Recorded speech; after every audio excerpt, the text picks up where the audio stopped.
Magandang hapon ng Tuesday. Welcome sa Lotto Result Today PH. Narito ang mga resulta para sa 2 p.m. draw, August 18, 2026.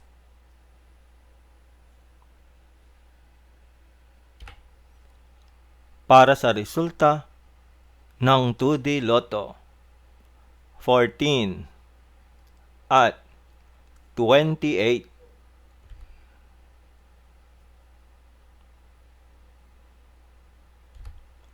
Heto naman ang summary ng resulta ng 2D Lotto kahapon.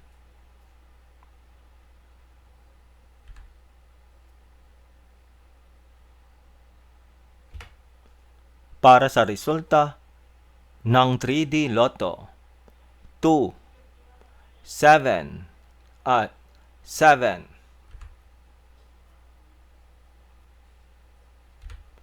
Heto naman ang summary ng resulta ng 3D Lotto kahapon.